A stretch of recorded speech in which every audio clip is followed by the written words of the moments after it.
mbongo na biso moko oyibi yango awa omemi yango na Europe. Europe azwika mbongo ya bino baye ko defisa bino awa. Mais pourquoi vous ne pouvez pas revenir dans votre pays bo investir na mboka na bino? Parce que ce que bino bozali ko investir ata au sein de l'entreprise na engager 10 personnes, ata 15 personnes dans 10 ans, dans 20 ans, cette entreprise européenne c'est quand même ba progrès ya malamu. Donc nous vous disons bozala bisika bozawana tenga kutu na CPI parce que nayoki montant ya mbongo diaspora congolaise batinaka na Congo chaque année. Et j'ai compris que la diaspora congolaise va contribuer à l'espace de développement beaucoup na biso. Mais communication exacte, il faut communiquer, il faut biso ba na mboka toyeba oh bango basalaka pour que mboka na biso etombe. Donc c'est pour vous dire, pour finir, c'est pour vous dire que cette fois-ci biso ba Congomais parce que nous savons que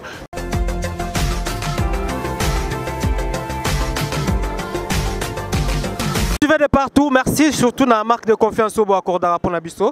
Un grand merci encore à l'éternel Dieu qui a permis à ce que tous allons encore Nabino à ce jour. On apprécie encore Mbotena Bande Kotou accompagner Nabiso sur une équipe technique. Là je vois Junior Kappa et Papa Najigi, pourquoi pas dire un grand merci à soutien à José de Casque, pourquoi pas na Rabilema ainsi qu'à toute l'équipe où ils auront toujours pour m'accompagner. Vraiment merci Nabino. Sur ce plateau, je suis avec l'un de combattants de l'IDPS et puis fondateur et surtout coordonnateur, il y a Fondation Toboy Passi, comme d'habitude, tous arranais à l'émergence sur la télévision, tous arranais à l'émission Priorité Congo, pour que tu aies encore décortiquer et puis décrypter sujet d'actualité.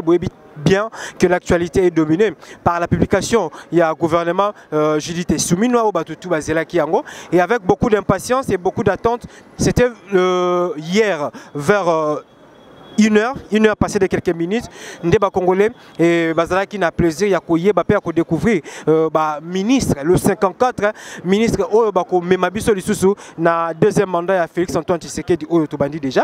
Quand bien même il y a eu un petit retard, c'était juste pour réajuster point Moussous et puis comment est-ce que les Congolais vivre na quiétude surtout Congolais vivre un deuxième mandat de Félix Antoine Tshisekedi avec succès et avec réussite total. C'est avec Espéra Lukamboune un peu sur la masolo mais botikangana bisabino ke bo s'abonner encore massivement, bo soutenir biso na ba émission na biso tokozalana toujours pour nabino. Un grand merci na maman na biso Eco Mondial oyo tobengaka mingi na kombo ya maman Aline Vembo pe Fondation Aline Vembo to soutenir yango to za toujours na simala yango et pourquoi pas un grand merci na Carlos José et déjà Espéra Lukambo à qui je dis bonjour et bon après-midi mon cher. Bonjour Ndeko, bonjour Priorité Congo, bonjour na Balandinho sur Priorité Congo. On a pu, j'insiste vraiment, Bandeko, beau s'abonner vraiment pour soutenir l'initiative, beau s'abonner pour vraiment connecter à chaque fois. Bon, Monique Bisso, cette fois-ci, nous sommes dit, Torotique a 1 minute et il faut tous toujours actifs pour voir comment est-ce que les choses marchent dans notre pays. Et au Tobanda Koluka, vraiment vous venez tout à l'heure de le dire. En tout cas, gouvernement Tobanda Kozela, Yango vraiment Ebimi Lelo. En tout cas, merci Mingi. Nenge Tokutani une fois de plus. Merci. Merci vraiment. Donc avant que Toko ta vraiment na mon sujet à sujet na biso, j'aimerais vraiment passer biso tamo basonga muke il y a Fondation Toboy Passi. Ils ont évolué comment? Merci beaucoup Ndeko Migo. Fondation Toboy Passi quand ndenge na mesani ko lobanabino ezali surtout d'appui à la démocratie ou ezali ko combattre ba anti-valeurs. En tout cas, tous allez évoluer malamu tout ça la réunion nabiso samedi passé parce que il faut tokende au côté ça dossier nabiso na Conseil national de la jeunesse. En tout cas na sangisa ki bande kunyonso tikana ebisao était nazo mona chaque jour bazo a toujours considéré na Fondation Toboy Passi les lots na plus de 850 membres baé volontairement adhérer toujours à l'idéologie à Espérant Lukambu.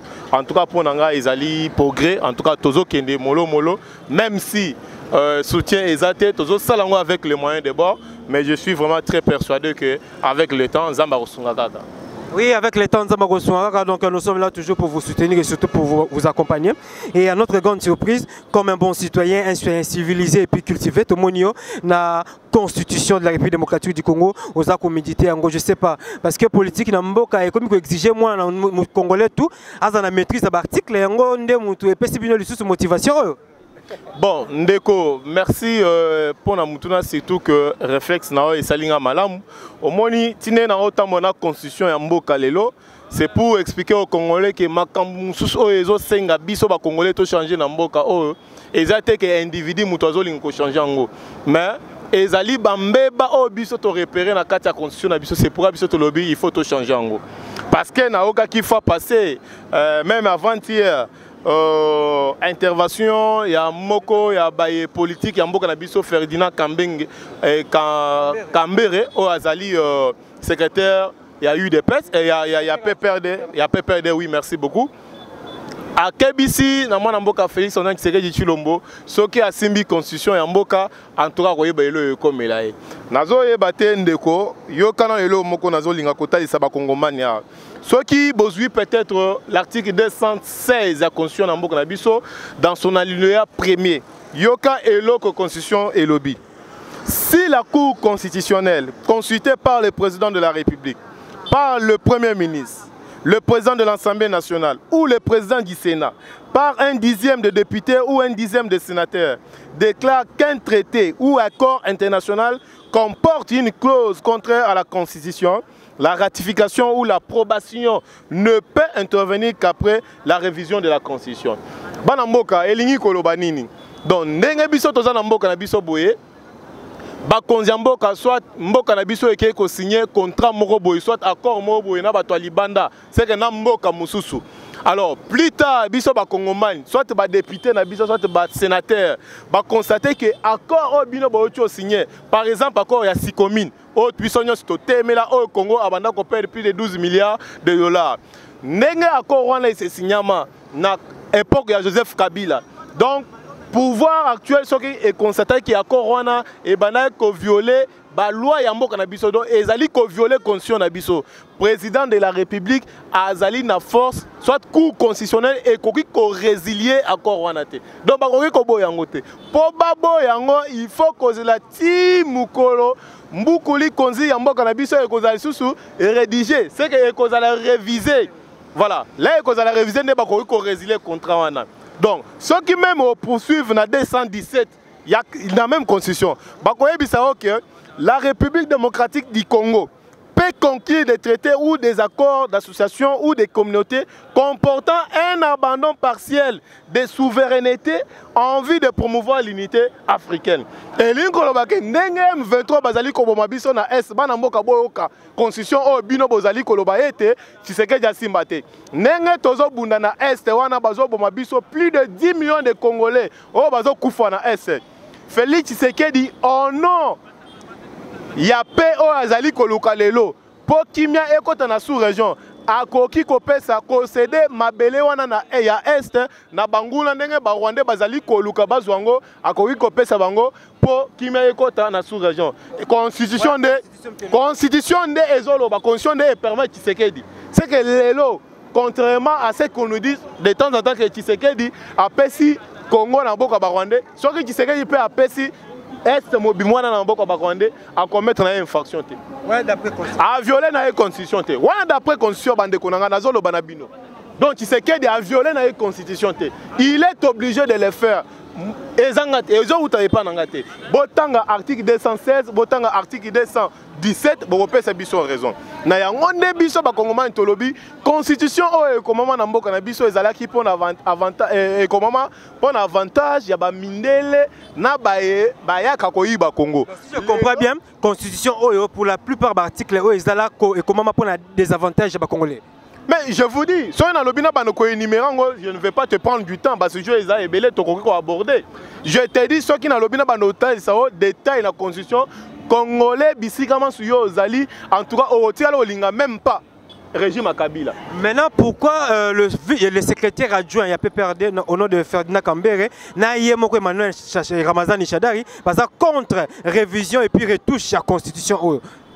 Mais yo zolo ba secrétaire ya PPRD source politique na bango ezap eza na Rwanda batu basala bango eza Rwanda bayebi batu bakotisa ba Rwandais na armée nationale batu bakotisa ba Rwandais na administration publique eza PPRD teza Kabila te est-ce que batu bakoma makambo batu bandima ke ba céder Congo na mboka ba Rwandais eza Kabila te comment est-ce que bango bakoki ko linga eloko musala bango basala oyo esala ke bango na ba Rwandais ba travailler malamu bango na ba minde ba travailler malamu bako linga ke Congolais lelo afongola miso abebisango C'est ça le problème. Baza, avocat, baza, on a pas plaidé pour. Oh, bango basalaka pour baka Congo na mboka ba nguna na e. En tout cas, ça matin na époque à Tshisekedi, c'est ça le problème. Frère Dina Kambeng a le kalobi. Il peut tout dire, il peut vous donner des explications. Marotika là, ko expliquer bino ba article. Moi je mets en défi ba toi peut perdre. So baza makase batang la biso ba article ba expliquer biso linko lobanine. Alors bazo ko ça na ba Congomani qui ko simba constitution et ezali ko réviser mandat ya président de la République. Papa, c'est que jaza éternel était. Yomoko Kabila muto asala to bengana to lemba Kabila. Pour finir Kabila kiti a longo na mboka te. Atiki Congo te. Atiki pouvoir ya ba Congolais te. Mais pour finir, il est parti. Qui sait qu'il n'est pas éternel. Il faut tout ça là. Tout souhaiter que tout en amibé ko permettre biso développement la biso de manière progressive et que ne le lenga to lingela. Donc il faut pas soit to lingi peut-être ne to zali ko plaider pour le développement ya mboka to banda ko basé soit ko raisonner par rapport à ba individu soit par rapport à ba intérêt à ba individu. Nous on n'est pas là. Toza on était pour des partis politiques, nous ne sommes pas là pour des individus. Biso tozo tala oh ezali ko profiter na ba Congomani nyonso. Et quand vous voyez une telle constitution de la République, la constitution est allée profiter dans Banamboka. Mais quand nous nous expliquons ces histoires ici, parce qu'il y a un parti qui m'a envoyé de venir le dire, il y a un représentant initiateur, il y a Fondation Toboy Passi. Mais les gens de la société civile, donc ils ont eu des codes par ceux qui bossali comme ça, na ba Corneille nanga lelo, ba Kadima, batu oh bazalaki lobby na Kabila, bangonde batu ba région de M23. Et pourquoi ça doit vous surprendre ceux qui Ferdinand Kambenge aye lelo ko défendre la constitution oi. Ils défendent ce qu'ils savent qu'ils ont fait. Yangonde ozomona, mais ils sont partout. Et ça na ba oh ba tikali à l'interne pour pas vous nisaka progrès à Congolais. Et ça na ba oh ba région de M23 parce que tine ba comme na M23 et ba comme ba sanga na M23. Pour na bango bazo linga kopesa argument mususu bazo linga ko effacer M23 mais balati sango lo mususu pour dire aux Congolais que oh ezole kana es ya mboka na biso ce sont des Congolais mécontents il y a situation politique ya mboka na biso et pourtant ils sont les auteurs intellectuels il y a oh biso tozali ko subir lelo na Congo ça je vous dis bazo linga ndeko la M23 mais je vous assure et ce genre là et Ferdinand Kambere Yemoko ayebi ke musala bango baza nango ko sala na RDC ezali ya ko positionner Kagame na ba associé naï. Voilà. Merci. Donc, comprenez là, c'était juste un petit point par rapport à propos moi Namboka Ferdinand Kambere Ouazali, secrétaire adjoint à PPRD à Lobaki parce qu'il n'est pas du tout content de la révision, il y a constitution et puis Nayemoko, le CG, il y a PPRD Emmanuel Ramazani Chadari, bango tout baza contre yango. Alors, par rapport il y a actualité, par rapport il y a sujet Nabiso Alelo, donc on devait faire juste un petit point par rapport à ce sujet là, mais tozo zonga vraiment oyo et ça actualité du jour ezali kaka dominé par la publication il y a gouvernement soumis à Judith oyo wapi tomoni 54 ministres oyo bakombo na bango etangamaki bandeko mususu basepelaki bandeko mususu jusqu'à là batikali kaka na qu'est-ce que c'est. Donc c'est avec mon invité du jour notre mec un peu consolé yango espérons. Les Congolais étaient tellement impatients. Moi je suivais de près la publication à la télé, c'était vers 0h, vers 1h. Bah, commentaire, et ben n'est qu'au pleuvoir. De telle sorte que, enfin, liste, il y a gouvernement, qui publié. Par rapport à la composition, il y a gouvernement, je dis Souminois. Commentaire, et puis, on peut analyser en gros comment. Ndeko, au moins, le Congo appartient aux Congolais. Il n'y a que les Congolais qui peuvent changer les données. Il n'y a que les Congolais qui peuvent tout faire pour que ça marche bien au Congo. Naoki commentaire ya baninga ba soutenir le gouvernement, ba soutenir yangote. Mais moi je suis pour ceux-là qui ont soutenu le gouvernement. Pourquoi je dis ça? Nous avons tout d'abord exemple moko. Au Kozwana nous Mouto a remplacé Jean-Pierre Mbemba na défense. Naoki commentaire na batusu balobi tinenga na défense wana ayende koye kola musala ni nango akosala parce que ayende koye kola. Donc ça veut dire que si on avait un gouvernement composé de nouveaux ministres, on devait dire que c'est un gouvernement des apprenants. Alors, quand nous avions pensé à ce que le gouvernement est un Ndambu Obaye Sika, parce qu'on ne peut jamais exclure la pratique pour privilégier la théorie. Donc, dernier Batoubaye, tu as 30 ministres Oya Sika Obaye. 36. Non, 30, 24 Oyakala. Donc, il s'agit 54. Parce qu'il y a Kala, c'est le roi 19, il y a Sika, c'est le roi 36. Bon, tout s'éterniser. Alors, si tu as déjà Batouakala, tu as mouké par rapport à Batouasika. Ça veut dire que symbiose, il y a des équipes où on a été.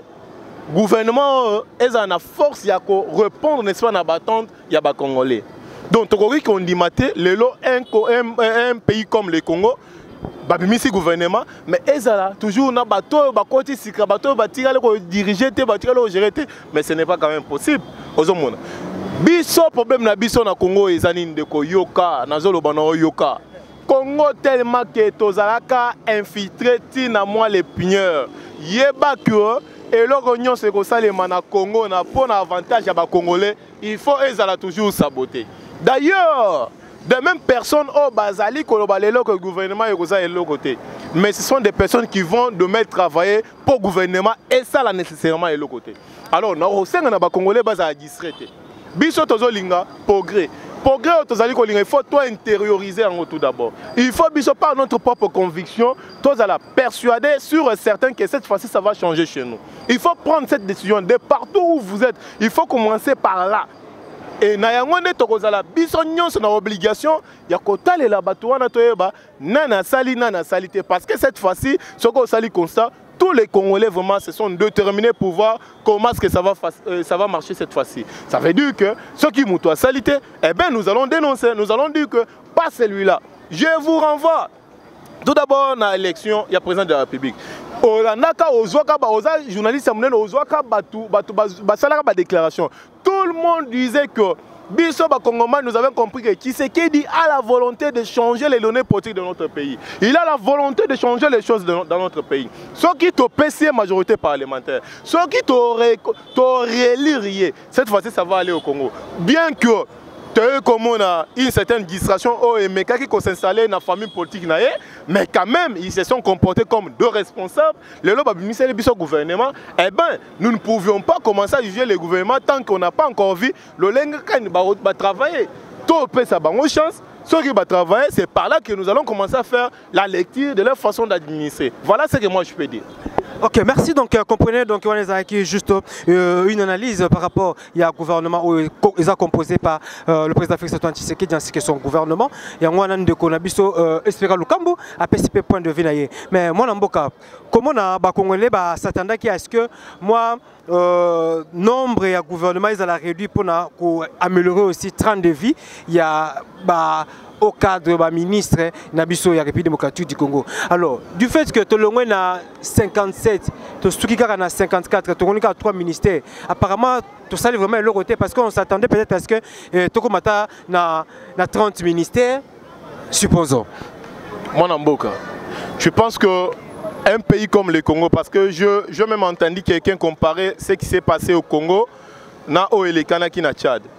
Est-ce qu'un pays comme le Congo, par rapport à sa superficie, par rapport à sa grandeur, par rapport à sa dimension, en comparant on a un pays à un pays comme le Congo, vous voulez me dire que ils ont 30 ministres, est-ce que tu penses que parvenir, qu'on réponde vraiment à l'attente, il y a peuple congolais? Non, le Congo est vraiment immense, il faut te comprendre. Le problème ici tout d'abord, le plus grand problème c'est le social des Congolais. Et il ne faut pas condamner celui qui a pensé d'avoir un gouvernement comme celui-là et celui-ci, que Azali a quitté. Il sait pourquoi. Il sait pourquoi. Pourquoi nous avions.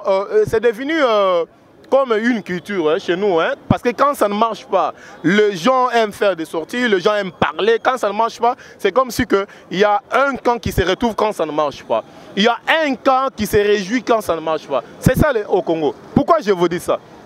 Vous allez même faire le constat dans le secteur économique qui fait couler vraiment, qui fait assez que les Congolais balobaka, basa ba déclaration et consort. Mais ce qu'on continue dans le secteur économique, vous y comprendre que notre système économique a été détruit déjà hier. Et ça, on a travaillé, on a fait des projections politiques pour comprendre que pour prendre les Congolais en otage, il peut nous arriver une fois qu'un Congolais dirige ce Congo. Mais pour qu'il soit limité, mais pour qu'il soit toujours obligé de revenir vers nous, qu'est-ce que nous devons faire? Il faut prendre son économie en otage. Et pourtant déjà, à l'époque de Mobutu, nous on nous disait que le Congo a une économie extravertie. Mais à l'époque de Joseph Kabila, voilà ce qui s'est passé. Vous savez que les industries, les entreprises dans ces pays, baboma yango nyonso pour créer des industries, des entreprises parallèles profiter dans les bandes qui au Congo. Et voilà aujourd'hui, peut-être dollar et matière, etc., etc. Nous au Congo ici, on produit quoi? Alors, si aujourd'hui le gouvernement bazali na souci que il faut créer une industrie, créer une entreprise qui permettre na mboka to ba ni nango biso pe to ki côté kalibanda bato libanda ba ko so mango de telle sorte que concurrence loyale vraiment est tenue bozo lingate tala même elo musu na lingota lisao pour comprendre que c'est les Congolais, c'est un Congolais qui détruit le Congo. Au retard peut-être les petits commerces. Les petits commerces n'amboka na biso ne omoni ba petits commerçants ndenge bazana bazana impact ya makasi na sens nini. Nenge ba étranger na minito bazali ko détenir économie en mboka na biso soki ba na petit commerce tozalaka na bato makasi te ça pouvait encore être plus pur. C'est pourquoi à chaque fois que ces gens-là constatent qu'il y a un article sur le terrain, sur le secteur, où ils allaient impacter, soit ils allaient na influence mobo na petit commerce. Ils font tout pour pas détruire. Il y a un monde des fois, ba policiers na biso batambolaka, tozo panza ba marché pirate et consort. Oui, bozo panza ba marché pirate. Mais boyebi, est-ce que boyebi tout d'abord contribution na minito ya marché, ya ba marché pirate wana? Parce que mboka na contexte tozaeli pour le moment. L'étranger vend tout. Les lots na mateme na ndunda et comme un supermarché. Mais yo kutisko maman na balaba na coin, a ote kandunda, yo zo bengana e. Est-ce que vous allez comprendre quelle sorte de catastrophe économique au biso moko ba congolais vous allez créer? Et pourtant ma position na tine ba kitaka sur terrain, mais c'est sur ordre ya batona parce que ba mesana kozwa ba généraux na biso, ba colonel, ba major, ba lieutenant en otage, ba futaka bango.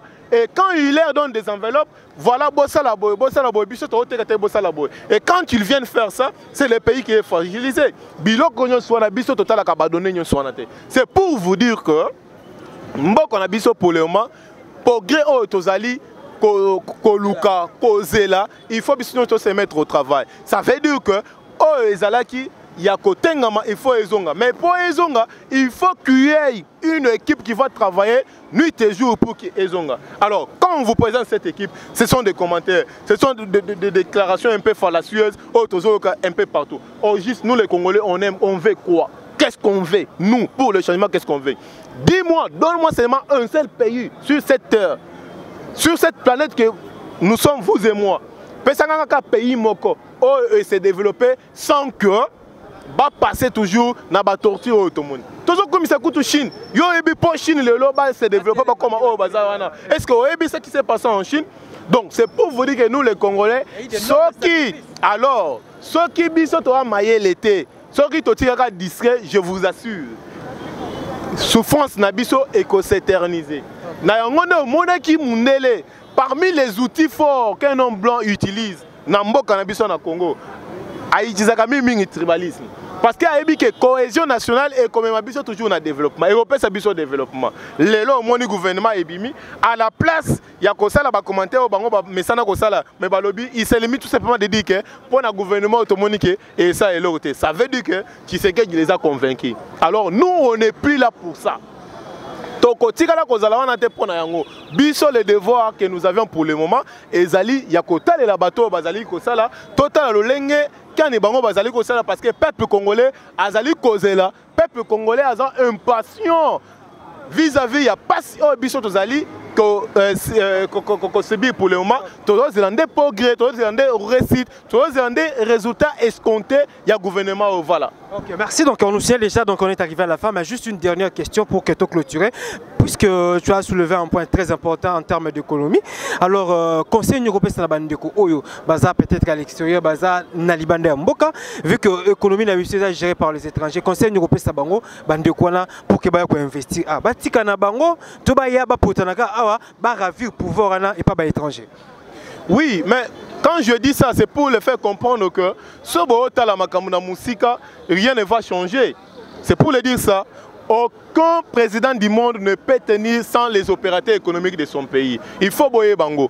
Aucun pays du monde ne peut se développer, ne peut stabiliser la vie de sa population sans la contribution, sans l'appui de ses opérateurs économiques. Aujourd'hui, nous au Congo, on n'a pas des opérateurs économiques. Ce qu'on a fait, Fédération des entreprises du Congo, mais ce sont des étrangers qui sont là. Bah, entreprises nous sommes moni na Congo na minito, bah Congo Futur, bah entreprises nous sommes miné no so moni. Ce sont des étrangers qui ont des cotes, qui sont des actionnaires et consorts. On ne fait rien au Congo, on ne produit rien. Mais bino boza na poto, bino boza na misolo, bino boza na possibilité. Il y a au Koya na Congo bo créer ata ya mike parce que au fur et à mesure qu'on crée Moko Kuna, je pense que Togoriko s'est retrouvé. T'as la même homme politique congolais au biso to mesana ko tala nenge ba yibaka nenge ba détourna biso to ba yibaka. Au mona aibi liboka mongo na Congo, aibi 50 millions, aibi 100 millions, aibi 200 millions, a memango na poto. Mais quand cet argent arrive en Europe, ba ozaka même somme en mbongo wana, ba yenango na Congo Nanzela ya ba ONG, ba eko défisa ici sous Congo. Et voilà comment nous subissons, n'est-ce pas, cette torture ya ba mindele mais to comprendre raté. Mbongo na biso moko oyibi yango a, o memi yango na Europe. Europe azuika mbongo ya bino, ba eko défisa bino a.